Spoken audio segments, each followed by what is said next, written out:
Believe it or not, you can make homemade yeast rolls in 30 minutes. These rolls are easy, delicious, picky eater proof, and the entire family is going to love them. Hi, I'm Leanne from your homebasedmom.com, and this recipe for 30-minute rolls is one of the most popular recipes on my blog. It has hundreds of comments. People love that it doesn't take 4 hours to enjoy a homemade roll. All you need are a few ingredients and 30 minutes. Let's get started. So this roll recipe makes 12 rolls, which is about the perfect amount to feed a family. But if you've got a reduced size family like I do, you can easily divide this recipe in half. All right, we are going to use the bowl of our stand mixer today to make our rolls. This can totally be done by hand too if you don't have a stand mixer. And we're going to start with 2 tablespoons of dry active yeast, okay?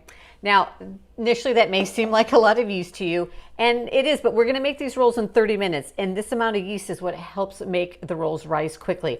But don't worry, that the yeast does not give the rolls a really yeasty taste, so it's not overly yeasty. So 2 tablespoons of dry active yeast. We've got 1/4 cup of sugar. We have 1/3 cup of oil. Now you can use canola oil, vegetable oil, olive oil, avocado oil, whatever your preference is. And then we're going to add in 1 cup and 2 tablespoons of warm water. Now you want your water temperature to be between 105 degrees to 115 so that it activates the yeast and doesn't kill it. If your water's too hot, it'll kill the yeast. If it's not warm enough, it won't activate the yeast. Oh yeah. We're going to give it a quick swish here.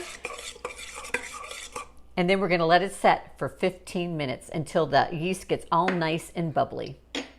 One thing I like to do to help my yeast proof a little bit faster, especially if your home is a little on the cool side, is just to put a towel or a plate or something over the bowl.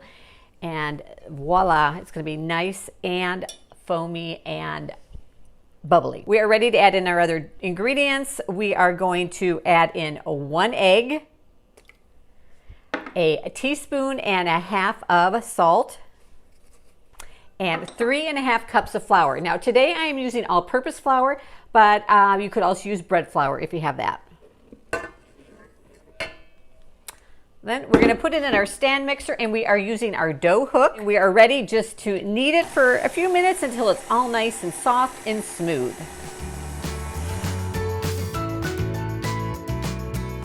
After a few minutes of kneading, our dough is nice and smooth and soft. And we're going to take it out and divide it into 12 rolls. Now to divide my dough, I like to just use my bench scraper. And you can get technical if you want and pull out your little food scale and weigh each roll to make sure they're all the same size, but I'm not that technical or precise. So we're just going to take it and divide each half into 6 pieces.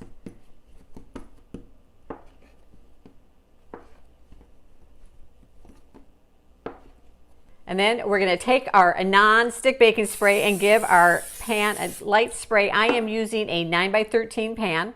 All right, then we'll take each of our pieces of dough and just with a quick little roll of our hands, we'll form them into a ball. And again, if they're not all the same size, I'm okay with that if you're okay.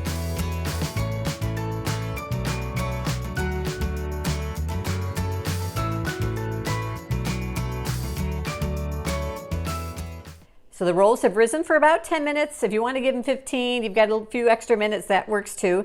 You can see they've gotten bigger, but they are also going to rise more in the oven. So don't worry if you don't think they're quite big enough yet. So we're going to pop them into a 400-degree oven and we're going to bake them for 10 minutes. 30 minutes later and you have beautiful, delicious homemade rolls that smell amazing. Now for the taste test. Nice and light and fluffy.